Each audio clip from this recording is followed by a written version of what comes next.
వెళ్దాం. వరంగల్ భద్రకాళి అమ్మవారి ఆలయంలో భద్రకాళి భద్రేశ్వరుల కళ్యాణ బ్రహ్మోత్సవాలు వైభవోపేతంగా ప్రారంభమయ్యాయి.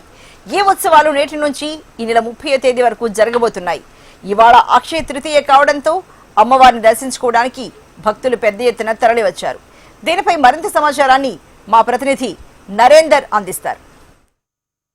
భద్రకాళి అమ్మవారి ఆలయంలో భద్రకాళి భద్రేశ్వరుల కళ్యాణ బ్రహ్మోత్సవాలు నేటి నుండి ప్రారంభమయ్యాయి. నేటి నుండి 30వ తేదీ వరకు అత్యంత ఘనంగా ఈ బ్రహ్మోత్సవాలు కొనసాగుతాయి. అయితే ఇవాళ అక్షయ తృతీయ. అక్షయ అంటే తరగనిది, అంటే కీర్తి ప్రతిష్టలే కాదు సిరి సంపదలు కూడా ఏమాత్రం తగ్గకుండా ఉండేందుకు భారీగా భక్తులు ఇక్కడికి వచ్చి భద్రకాళి అమ్మవారిని దర్శనం చేసుకుంటున్నారు.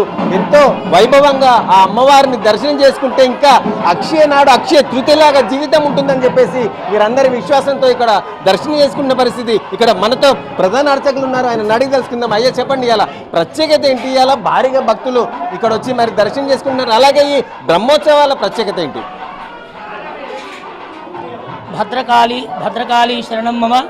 అహం బ్రహ్మస్వరూపిణి మత్తః ప్రకృతి పురుషాత్మకం జగదు శూన్యంచ అహమానందానానందౌ అహం విజ్ఞానే అహం బ్రహ్మణి వేదితవ్యే అహం పంచభూతాని అహమఖిలం జగత్. వేదంలో దేవి అధర్వణ శీర్షంలో చెప్పినట్టు బ్రహ్మానంద వ్యాప్తిని కలగజేసి అమ్మవారిని సంతోషపెట్టినట్టయితే అమ్మవారు మనకు కావలసినవి అడగకుండానే సమస్తము ఇస్తుంది. అటువంటి ఆనందం ఏమిటి అంటే అమ్మవారికి అన్నిటికన్నా విశేషమైనది కళ్యాణం. కళ్యాణోత్సవాన్ని తిలకించినట్టయితే భద్రకాళి భద్రేశ్వర కళ్యాణాన్ని మనం జరిపించినట్టయితే చూసినట్టయితే సమస్తమైన శుభములను అమ్మవారు కలుగజేస్తుంది అని వైశాఖ మాసం ఎంతో పవిత్రమైనది.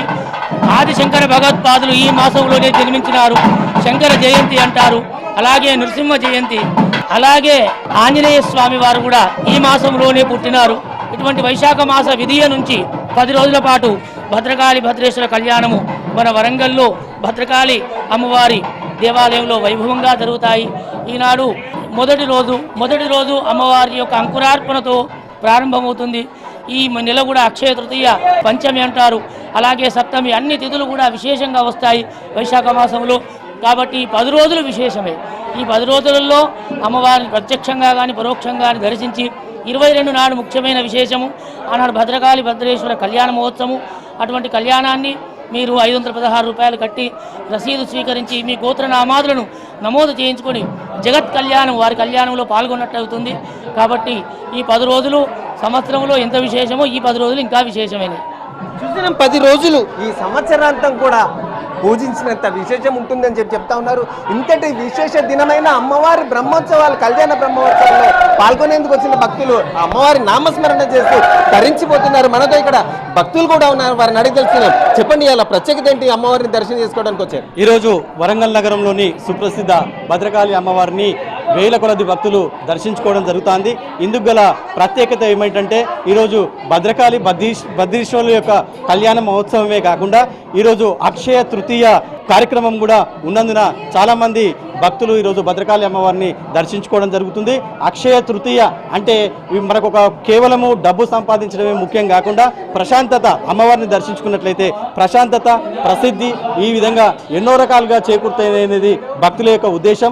అందుచేతనే వేల కొలది భక్తులు ఈరోజు ఈ యొక్క అక్షయ తృతీయ మరియు భద్రకాళి భద్రేశ్వరుల కళ్యాణం ఉన్నది కాబట్టి దర్శించుకోవడం జరుగుతుంది. చెప్పండి అమ్మ, ఈ కళ్యాణోత్సవాలు, ఈ బ్రహ్మోత్సవాల్లో పాల్గొనడం ఆ అమ్మవారి దేదీవ్యంగా తయారై ఉంది. అమ్మవారిని చూస్తుంటే ఏమనిపిస్తుంది? చాలా సంతోషంగా ఉంది. భద్రకాళి భద్రేశ్వరుల కళ్యాణం మొదటి రోజు నేను దర్శించుకోవడం నాకు ఎంతో ఆనందాన్ని కలిగిస్తుంది.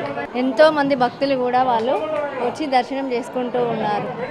ఓకే, చూస్తున్నాం అందరూ కూడా అమ్మవారి దర్శనం చేసుకోవడానికి వచ్చి పునీతులు అవుతున్నామని చెప్తున్న పరిస్థితి ఉంది. అయితే మొత్తానికి కూడా అమ్మవారిని దర్శనం చేసుకుంటే సంవత్సరాంతం కూడా ఈ 10 రోజుల్లో దర్శనం చేసుకుంటే సంవత్సరాంతం కూడా మాకు ఇంట్లో సుఖ సంతోషాలు సౌభాగ్యాలు కలుగుతాయని చెప్పేసి పూర్తి విశ్వాసంతో భక్తులు భారీ సంఖ్యలో చూస్తున్నాం. ఉదయం నుండి కూడా భారీగా ఇక్కడికి వచ్చి భక్తులు దర్శనం చేసుకుంటూ అందరూ కూడా అమ్మవారిని దర్శనం చేసుకుంటే ఎంతో భాగ్యం కలుగుతుంది అని చెప్పేసి నామస్మరణ చేసుకుంటూ అమ్మవారిని దర్శనం చేసుకుంటున్న పరిస్థితి ఉంది. మొత్తానికైతే ఈ బ్రహ్మోత్సవాలు అత్యంత వైభవపేతంగా జరుగుతాయని చెప్పేసి ఇక్కడ నిర్వాహకులతో పాటు సేవకులు ఉన్నారు. చెప్పండి, ఈ సేవ చేసుకోవడంలో మీకు ఎలాంటి తృప్తి కలుగుతుంది? అమ్మవారి సేవ చేసుకోవడం అనేది పునర్జన్మ సుకృతంగా భావిస్తాము. 365 రోజులు అమ్మవారు చూసినా ఇంకా తనివి తీర చూడలేమా అని అనిపిస్తూ ఉంటుంది. ఆ అమ్మ దర్శనం అనేది మన జన్మల సౌభాగ్యమైనటువంటి లక్ష్మీ తల్లి. ఆ అమ్మవారిని దర్శనం చేసుకోవడం అనేది నా పూర్వజన్మ సుకృతంగా భావిస్తూ అమ్మవారిని నిరంతరం దర్శనం చేసుకోవాలని మనసారా కోరుకుంటూ అందరికీ కూడా సుఖ సంతోషాలతో సౌభాగ్యాలతో వర్ధిల్లాలని మీ టీవీ తరపున కోరుకుంటూ మాకు ఈ అవకాశం కల్పించినందుకు ధన్యవాదాలు, కృతజ్ఞతలు. చూసినాం అమ్మవారి బ్రహ్మోత్సవాల్లో మొదటి రోజైన అక్షయ తృతీయ లక్ష్మీదేవిగా కొనియాడుతూ ఆ అమ్మవారిని దర్శనం చేసుకుంటున్న పరిస్థితి. మొత్తానికైతే అందరికీ కూడా సస్యశ్యామలంగా ఉండాలి, కీర్తి ప్రతిష్టలు ధనధాన్యాలు పెరిగి అందరూ కూడా సుఖ సంతోషాలతో ఉండాలని చెప్పి కోరుకుంటున్న పరిస్థితి. Cameraman Sampath Narender, HM TV, Bhadrakali.